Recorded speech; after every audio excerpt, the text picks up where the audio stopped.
Hello, everybody out there at SEC Country, and welcome to another edition of Bud Light Prediction Amongst Friends. I'm your host, Hans Sizer. Thank you for being with us. This gentleman here to my left, this is Brandon Walker, the one, the only. Nice to have you, brother, filling in here for the rest of the year. Or very good to be here. I have no idea. We're going to be here together again. We're going to be here in January 8th, but I know I'm here today having a good time with you, Hans. Well, we were going to get into some U.S. women's tennis, but we're going to save that for another show. I think it's only appropriate we talk a little college football here. Bowl season. We'll break down the SEC, not the non-New Year's Day bowl, not the Big Six. We'll keep those for another show. We'll get with you after the holiday season for that. But plenty of other games to break down. We got the Outback Bowl, the Citrus Bowl, the Music City, the Belk. We'll get into all those in just a moment. But right off the bat, we got to talk about what we're seeing now with recruiting. It's been a crazy couple of days. Whether one SEC team is not pleased with where they are or whether one SEC team, hello Georgia fans, are incredibly pleased with where they are. It's just been a wild couple of days in recruiting. Yeah, and I think the story here is what Kirby Smart's been able to do at the University of Georgia. It looked like they were going to have a top 5 class. They've been able to sway some guys into coming to school and play there. Even so today, big tight end signing out of Illinois, which looks like they're going to be the #1 class in all the country. And this is Kirby Smart's really his first year to really sink his teeth into it. And then you look at the correlation and the response that Alabama's had, where they've lost out on some guys, especially on the defensive side of the ball. They're going to finish somewhere in that 5 to 10 range recruiting where they haven't been in quite some time. And if you're a Georgia fan or if you're in the SEC East, this just changes the landscape of everything in the Southeastern Conference. Isn't this the SEC's worst nightmare? Isn't this? I mean, we've had to deal with Nick Saban doing what he's done at Alabama for the last 10 years and stacking these #1 classes. But now the East has to deal with one too. Now they have to deal with another Nick Saban, a Kirby Smart at a program that frankly could have been doing this all along, but now all of a sudden is signing every 5-star they want. It's been an incredible couple of days, and Georgia really looks like they're on a path to becoming the SEC East version of Alabama. Yeah, the facilities there on campus have been upgraded tremendously. He's got a great way of reaching out to young people. He relates with them, much like Dabo Swinney does. Not saying that Saban, some of these other guys don't. Obviously they do, but you know, he's one of these new age coaches that's having tremendous success, obviously on and off the field early on. It's an exciting time to be a Georgia Bulldog. We'll talk a lot more about recruiting here on SEC Country leading up to past the bowl season and whatnot. But right now we got to get into the coaching carousel, as everything's pretty much been finalized. Arkansas gets their guy. We know about Tennessee finally getting Jeremy Pruitt. And Jeremy Pruitt, to credit him and Tennessee's athletic department, they did a pretty nice job keeping some of the recruits and getting some of those guys to come in what could have been a very, very, very difficult situation. What an odd situation for Pruitt to get hired in, because we know that this coaching search was very interesting. It was let's just call it what it was. It was a disaster of a coaching search. It was a disaster of a coaching search, but Jeremy Pruitt has come in. He's kind of calmed the waters a little bit. I'll be anxious to see. Tennessee's the team I'm looking at for the February signing day. What can they put together once he has a month or 2 months instead of a couple of weeks to salvage what he salvaged? Yeah, the Cade Mays, you know, obviously decommitting, a guy whose father played it in Tennessee. Once Butch Jones was, you know, it looked like he wasn't going to be there much longer. His commitment was up in the air. He ends up signing with Georgia to go along with 2 other monster offensive linemen. So the coaching carousel, things have gotten interesting. Mississippi State, of course, they have a new head coach. Your take on that? I know you're close to that program. Joe Moorhead, the Penn State offensive coordinator, has come over from Penn State. He is replacing Dan Mullen. Listen, we already had an offensive coach at Mississippi State. They had an offensive coach for 9 years. Mullen goes to Florida. He's got what he's got down there. I think Moorhead is an innovative offensive mind. It's a refreshing change of pace for Mississippi State fans and the SEC. Well, let's talk about Dan Mullen, who now is obviously at Florida. And here's the thing about Florida. Let's not sleep on them at all. They got a lot of talent coming back next year. The quarterback, is Frank's going to be the guy? It doesn't look like it. They get a big-time recruit here out of Georgia. He flips from Ohio State. Emory, he's going to be the guy you have to think that's going to get every opportunity to succeed down there. And you saw firsthand in Starkville what he can do with quarterbacks. Everything else kind of falls in line behind that. The most important player on any team is usually the quarterback, but it's especially so for a Dan Mullen team. He puts so much in the quarterbacks. He's so good at developing quarterbacks. He went and found a Dak Prescott, a 3-star who nobody else wanted. He went and found Nick Fitzgerald, a 2-star, all-SEC guy now. He didn't have to go very far to find Emory Jones. That's a 4- or 5-star talent. I'll be anxious to see what Dan Mullen, who I think is the best quarterback coach in the country at finding and developing guys, can do with somebody that is this talented and this ready to get on a college football field. field. You know, interesting thing about Dak Prescott, real quick, I heard this the other day. He is the highest paid endorsed player in the National Football League. Yeah, and he's one of the lowest paid regular players. Right. He makes $540,000 a year to play football and makes many times that as an endorser of whatever he's endorsing. And Todd Grantham going to tag along with him down to Florida, run that 3-4 defense. And we'll get into breaking down the bowls right now. And I think it's an interesting situation where you have a lot of these coaches that aren't necessarily going to be there for the bowl games. A lot of their coordinators have moved on to other places, much like Mississippi State. We'll talk about that. But Missouri, Texas, in the Texas Bowl is where we're going to start right now. It's our Bud Light prediction amongst friends, and we're going to break it down. Do want to tell you, Bud Light, huddle up with your friends, some ice cold Bud Light, the beer that's famous amongst friends all day and all season long. Tom Herman, the season did not start the way they wanted to for Texas. They get embarrassed by a bad Maryland football team that hangs 51 points on them. At that point, you're scratching your head saying, was this the right hire? You know, Charlie Strong seemed to have things going in the right direction, but this has just been a mediocre campaign by Texas. They haven't really shown improvement. They did get some big recruits yesterday, but I think a lot hinges on this game for Texas as far as, was this season a success? Are they moving in the right direction? I think bowl season always offers a first-year coach more than it offers any other coaching staff. I mean, he is trying to get going forward. He's trying to get any momentum, and sometimes we give bowl winners more momentum than they deserve. And Tom Herman, if he can finish this off with a win, and now you're coming off a win the entire next 6 months getting ready for 2018, I think this would be a huge win for Tom Herman and that program. They already had a pretty nice day yesterday in recruiting, so they need something positive here. And while it was an up-and-down season, I think if they finish this year with a bowl win over Missouri, you look at Texas, they get a nice little bump going into next year. I think this is a very important game for both teams for that reason. We encourage you to be a part of the show here on our Facebook Live page. Join us. We'll get to some of your comments in just a moment. Josh Heupel, one of these coaches we just talked about, he's the new head coach at Central Florida, no longer calling the shots there at Missouri, a team that when he took over, this is interesting, they were 120th nationally in total offense this year. Top 10. We know about Drew Lock. He's going to be a dark horse for the Heisman.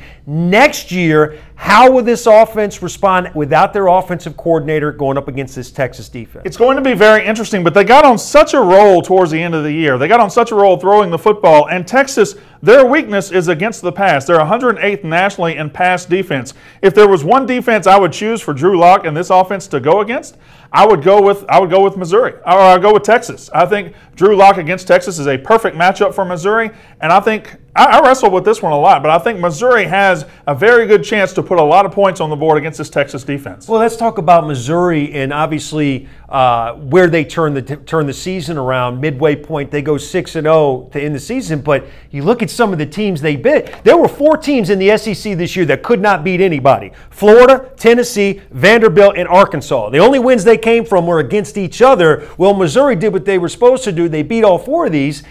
My question is, did Missouri really beat anybody worth a flip? And 3 of those teams were in the SEC East. You know, past Georgia, the East was just not very good at all this year. And I know that's not a very big secret. It hasn't been that great lately.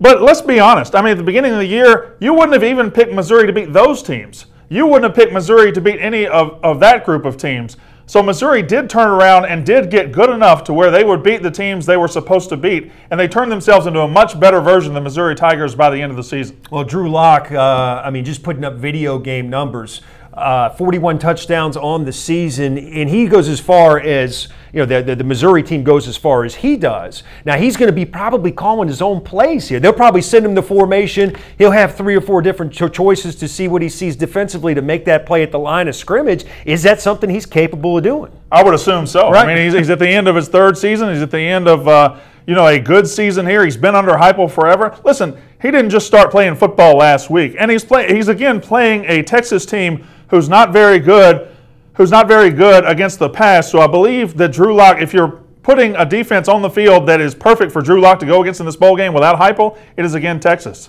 Well, Missouri's big problem here is defense. There's no kidding about this. I mean, all season long, you watch them, they cannot get off the field, especially on 3rd down, giving up first downs on 3rd down 44% of the time, and then again on 4th down 55% of the time. You have to think Tom Herman in Texas, this being a bowl game, they're going to be in 4-down territory a lot of the time. So it doesn't bode well for the Missouri defense, which has already shown that it struggles. It doesn't. I think it has the potential for a high-scoring game. and I would take the better quarterback. I would take the better quarterback and the better offense, and I really think Missouri, I wrestled with this one a lot. I wrestled with which team could win this game because they both have had high highs and low lows this season.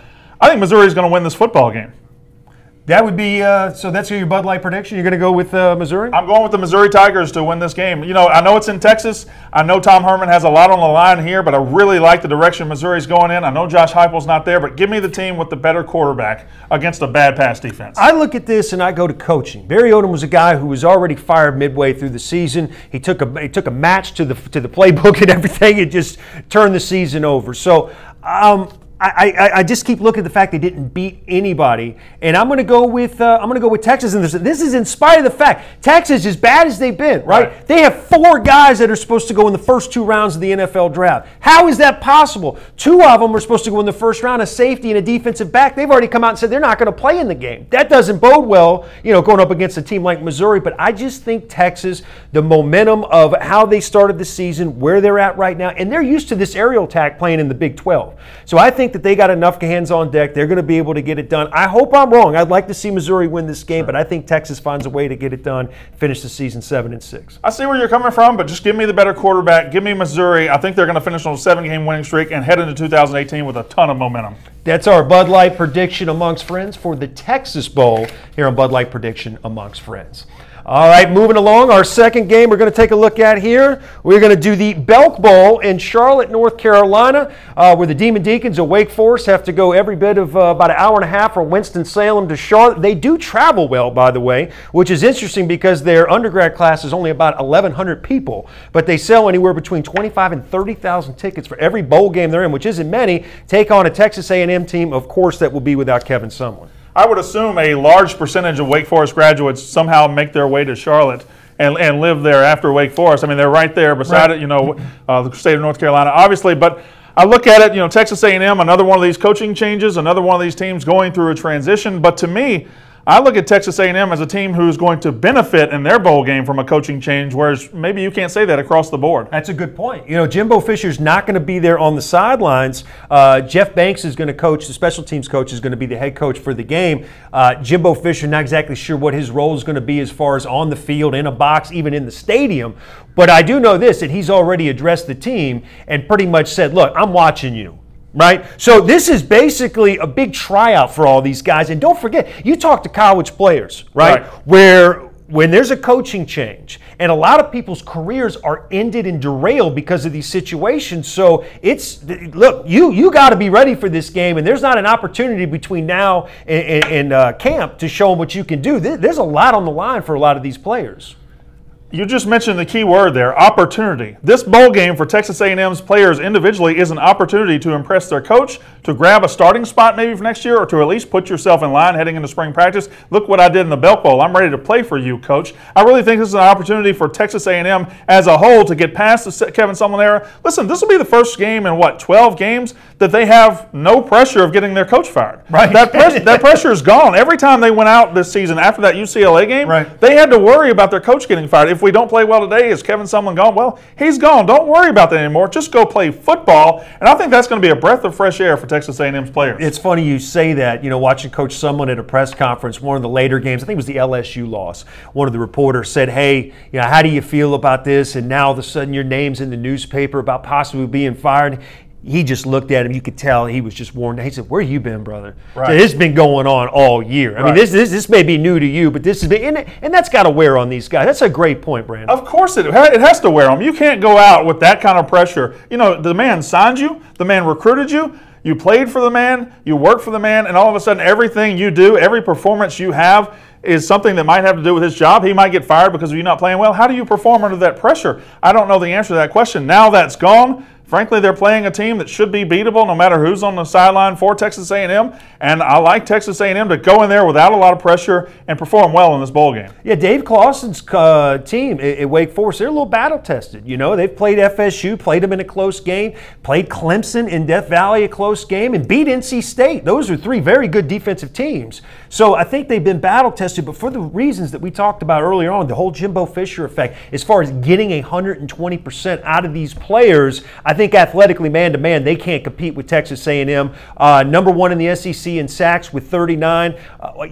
Wake Forest is a pretty good offensive line, but, I think they're going to have their hands full against the Aggies. Starkel's going to get the start. Christian Kirk's going to play. I like Texas A&M in this game, as do you, correct? I do, and I liken it to the game that Wake Forest played against Florida State. Wake Forest should have beaten Florida State. They played very well, and Florida State wasn't very good this year, but athletically, athlete for athlete, Texas A&M will be the closest thing to Texas A&M will be the closest thing to Florida State Wake Forest has played this year. I think Texas A&M is just going to out-athlete them. They're going to get there without pressure on them, and they're going to win this football game. That's what I believe. If Florida State wasn't a good football team, Brandon, how in the world did Alabama get in the playoff? Well, there's a lot of answers to that question. Not getting beat by 30 points at Iowa would be my first guess. Right. But certainly that's another question for maybe somebody more qualified than me. I got to poke an Alabama fan at least once during the show. I stand correct. So Texas A&M, that's our Bud Light prediction amongst friends there for the Belk Bowl. All right, moving along, game number 3. We're going to do it. Actually, let's tell you a little bit about Bud Light. I do want to tell you that Bud Light, there's only one thing all fans can rally behind, and that is tailgating with some ice-cold Bud Light. There'll be plenty of tailgating going on up in Nash, Vegas for the Music City Bowl. This year featuring a matchup between Northwestern and Kentucky. Kentucky is a team that started out red hot, fizzled out as the season ended, but that had a lot to do with their scheduling. Coach Stoops back in a bowl here again, but Kentucky hasn't won a bowl game in 10 years. I don't think it's going to be 11-2. I don't think they're going to win this one. Listen, Kentucky, they were 5-1 at some point. Remember when everybody was saying, hey, Kentucky might be 9-1 before they play Georgia? No, they were going to. I always knew they were going to be closer to 5-5 than 9-1. They weren't very good. Their first 6 games, they played nobody. They were able to, couldn't even beat Florida, and everybody beat Florida this year. You've already said that. And once they started playing, teams with a pulse down the stretch, they really, really folded. I just don't think this Kentucky team is very good, and this is probably going to be the first time I stray away from the SEC. 2 great running backs going at it in this one. Justin Jackson for Northwestern. I don't know if you had a chance to see this guy. First player in school history to go over 1,000 yards in 4 consecutive seasons. They don't throw it very much. They're going to run the football right at Kentucky. Kentucky's run defense is terrible. I don't blame them. I wouldn't throw it either. And we all know what Benny Snell's capable of. 1,300 yards again. 2 great tailbacks going in this one. Kentucky has a lot of individual talent and none more talented than Benny Snell. He is a fantastic football player, pound for pound, one of the best running backs in the SEC, if not the best. And they are going to be playing a Northwestern defense that has been, battle tested in the Big Ten. A lot of good running backs up there. But like you said, Kentucky's rush defense not very good at all. They just haven't really stood up to these grounded out offenses of the SEC. And against Northwestern, I feel like the Wildcats, well, I guess they're both Wildcats, aren't they? Wildcats. I feel like the Northwestern Wildcats will be able to impose their will on Kentucky before Kentucky can impose their will on Northwestern. This is a fun destination for alumni. Nashville, it might not be Florida, it might not be Texas, California, whatever, but people like to go to Nashville. There's plenty to do. Chicago's right there. I think you're going to have a nice draw for this game. I'm crazy. I like Kentucky. I know. I just feel like the experience that they got at the end of their season, the games against Georgia and the game against Louisville, is going to help them going against a lesser opponent like Northwestern from the Big Ten. Now, Coach Fitzgerald's as good as there is. He does miracles with what he has. I hear what you're saying. I'm just not sure the experience of getting your brains beat in by Louisville is going to get you prepared to go win a football game. And I know it's in Nashville, which is, 3 hours from Lexington. Most of the Kentucky fan base, if they want to get there, they can get there. So they should have a good fan base there. However, are Kentucky fans really excited about this team right now? I know they were at 5-1, but limping down the stretch the way they did, I just think towards the end of the season, they really got out-talented, out-coached, out-everything. They looked like a team that was a shell of the team from September and October. I think Northwestern wins this and wins it pretty handily. I'm going out on a limb with Kentucky. That's all I can do. I got a feeling. It's 7.5 is the spread. I just got a feeling Coach Stoops is going to end on a good note. So we got Kentucky here. We got Northwestern. That's our Bud Light prediction amongst friends for the Music City Bowl in Nashville. All right, moving along. We got the Tax Slayer Bowl. You bet we do. And this is a game that's close to your heart. You got your hands full as a Bulldog fan. Yeah, it's going to be rough. It's going to be rough. I don't know if you've seen it. State was 8-3. They were number 14 in the country. Some things have happened since then. State goes and plays Ole Miss. Nick Fitzgerald breaks his ankle. Dan Mullen hightails it to Gainesville, and everything changes. He took Todd Grantham with him, too. He did. He took Todd Grantham. Everything changes within the Mississippi State program. Louisville coming in with a former Heisman Trophy winner. former Mississippi State defensive coordinator Peter Sirmon is Louisville's defensive coordinator. A lot to not like here if you're State. I mean, Joe Moorhead not coaching in this game. It's going to be a skeleton coaching staff, a backup quarterback. It's a far cry from where Mississippi State thought they would be after they beat LSU and played Alabama all the way to the end. But it is what it is, and State and Louisville will probably be a pretty entertaining football game. Talk to me about Thompson, the quarterback. I mean, by the time he came into in the Egg Bowl, you were asking an awful lot of that young man. Put up a couple scores late in the game in garbage time, but your overall thoughts about where he's at and is he the guy next year? Well, he's a true freshman, and I think the scenario that he was brought into the Egg Bowl kind of ruined his chance to play well in that game. I mean, you walk onto the field not knowing you're not warm, and you see Nick Fitzgerald's ankle turn sideways. Right. I mean, how do you get ready to play if you're that guy? Now all of a sudden you're thrown into a rivalry game. He played well in the third and fourth quarter. He was very good. Now he's had a month to get ready. I think Keaton Thompson, he's the highest rated quarterback recruit Dan Mullen ever signed before yesterday when he signed Emory Jones at Florida. So Keaton Thompson in the future will be very good. I'm anxious to see him with a month to get ready against a bad defensive coordinator in and Peter Sirmon at Louisville. But then again, I mean, there's so much going against Mississippi State. He was the old coach of Mississippi State, then Grantham goes to Louisville. They did like a little flip-flop. They did. You can't keep up with Grantham. He's in Florida today. He might be somewhere else tomorrow. He's That's a mercenary. Right. Well, Peter Sirmon last year had the 109th ranked defense in the country at Mississippi State. Todd Grantham comes in, it goes up to 10th. That's 100 places that Todd Grantham improved from Peter Sirmon. Peter Sirmon goes to Louisville, that defense gets worse. So they're not in great shape defensively, but they're facing a backup quarterback and a team with no coach.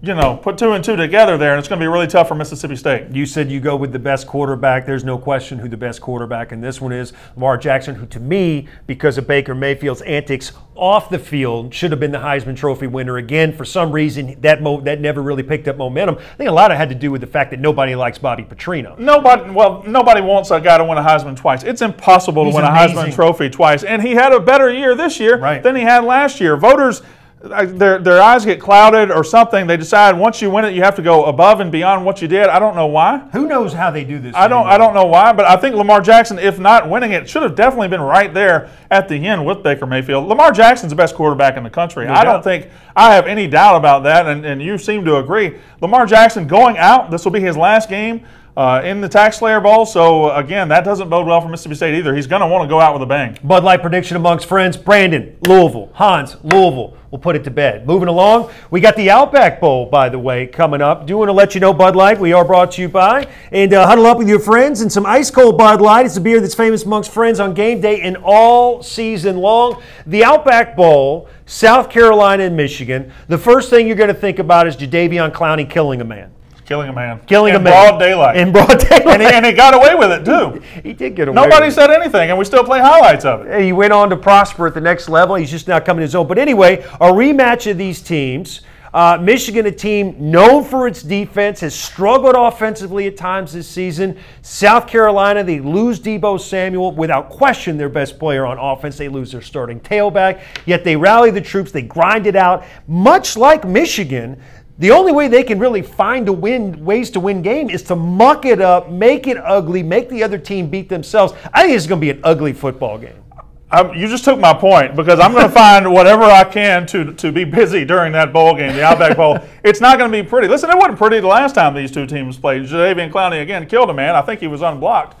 But still, South Carolina and Michigan getting together, I don't think South Carolina is very good. I look up and I see South Carolina's 8-4. Really? They lost to Kentucky. They lost to Texas A&M. They got killed by Clemson. How is this team 8-4 and in the Outback Bowl? I think South Carolina is very good evidence of why the SEC East is so down this year, when a team like that can go 8-4. And they go against Michigan, who's kind of been through the wars in the Big Ten, and Michigan's not very good either. I mean, their quarterback situation is a mess. South Carolina has the better quarterback, but Michigan, I feel, has the better team. I think Michigan's got the better team. I'm going to go on the record that I like Michigan to win this game, but I would not be surprised if South Carolina hung in this and made a play late, much like they have all season long, to steal a win from Harbaugh and company. I think the expectations for Michigan going in this year were a little bit higher than where they're at and where they're going to finish up. possibly maybe a little bit of tailspin at the end of the year. Where I think South Carolina, this could be the cherry on top. Momentum is a real thing in college football, and Will Muschamp just had a great early signing period. South Carolina had a great early signing period. They got momentum. I think the game, and maybe it feels like this to me, maybe I'm wrong in this, but it does feel like South Carolina wants this game more than Michigan. It feels like it would benefit South Carolina more to win this game than Michigan. Michigan starts off with national championship aspirations. Are they going to be fired up to beat South Carolina in the Outback Bowl? It's a complete opposite for South Carolina, but still, I just don't think Carolina's very good. Right, especially offensively. You're asking an awful lot of them against a very good Michigan defense. Don't be fooled. Michigan's got a legit defense. So Don Brown, a terrific defensive coordinator. Brown. Terrific defensive coordinator. They will be ready for Jake Bentley and whatever South Carolina can throw at them offensively. All right, so we got one for Michigan. I'm going to go with Michigan as well in this one. That's our Bud Light prediction amongst friends. I think one of the more intriguing bowl games, not just to us here in SEC country, but for the casual football fan that isn't being played, as one of the final 6 bowls, is the Citrus Bowl. You got Notre Dame, one of the most storied programs in college football. Started out, the only loss was at home against Georgia, which could have gone either way. And then you got, on the other hand, you got an LSU team who lost at home to Troy and rallied the troops. And outside of that loss to Alabama, they took care of business all the way down the stretch. Both teams coming to this one at 9-3. In September, if I told you LSU was 9-3 and going to the Citrus Bowl after they got killed by Mississippi State and beaten at home by Troy, you would have called me crazy. I still call you crazy. Well, that's fine. That's fine. I've got my license says it. Anyway, LSU coming into this game 9-3. They are ready for Notre Dame. Notre Dame, a team that kind of ended the year not as strong as they started the year. The kind of opposite stories here. LSU going up, Notre Dame coming down a little bit, or at least back to earth. I think the LSU is with Ed Orgeron in his first year, if they can finish this, I've talked about momentum with other teams, if they can finish 10-3 in the top 12 or 15, they're going to go in as a top 10 team next year. They're going to have so much momentum, and I think that's on the line for LSU here. Yeah, Darius Geis, banged up a little bit early on this season. You look at the last 4 games, 19 carries, 25 carries. I mean, he's getting the ball a lot. That whole offense is built around him. He's the guy that makes them go. I think Notre Dame, they just don't have the dogs to hang in this one. LSU's offense has evolved as the season has gone on. I'm a big fan of what they're doing down there in Baton Rouge. And to your point, I think it carries a lot of momentum into next year. Coach O's done a great job. They don't lose that Troy game. They're a top 10 team in the country. That's a fact. They're 10-2. Right. It would be crazy to talk about LSU at 10-2 this year with Danny Etling at quarterback and Ed Orgeron in his first year. But it is what it is. They can come out of this thing 10-3 with so much momentum, and this will probably be the worst team Ed Orgeron has at LSU for the next couple of years. So I'm taking LSU in this one. I think they get their 10th win of the season, go out on a high note, carry that momentum into the February signing and recruiting, and get ready for next year. Yeah, I agree with you. I never would have thought it, but I think LSU is going to beat Notre Dame. Now, one cause for concern here, LSU has some linebacker problems. They've got three linebackers injured for this game. They're going to have to figure it out there. But if they do, and I think they will, they're going to be able to stop a Notre Dame offense that isn't that dynamic. I like LSU a lot. Well, Arden Key's not injured. He's just not going to play. He's got things coming up on Sunday. Yeah, he's got a little bank account to look after. It's like you got that gig coming up on Good Morning America. So this will be the last show you're doing with us. No, I have 4 kids. I don't get out of the house in the mornings. Hey, I do want to thank everybody for tuning in. We'll be back on New Year's Eve, December 30th, for a special noon edition of Bud Light's Prediction Amongst Friends. Plus, we'll have you covered wall to wall every day with SEC Country Live. And then we're sending the whole Dog Nation crew out to Pasadena to get you ready for the Georgia and Oklahoma game, the Rose Bowl, coming up here in just a couple of weeks. Thanks to everybody behind the glass. One more Bud Light prediction read. Is that what you're looking for? No, we're good to go? Okay. Hey, thank you, everybody. Appreciate you guys tuning in. Thanks for being a part of the program. Brandon, thanks to you, sir. Thanks you. All right, guys. Y'all take care. We'll see you soon.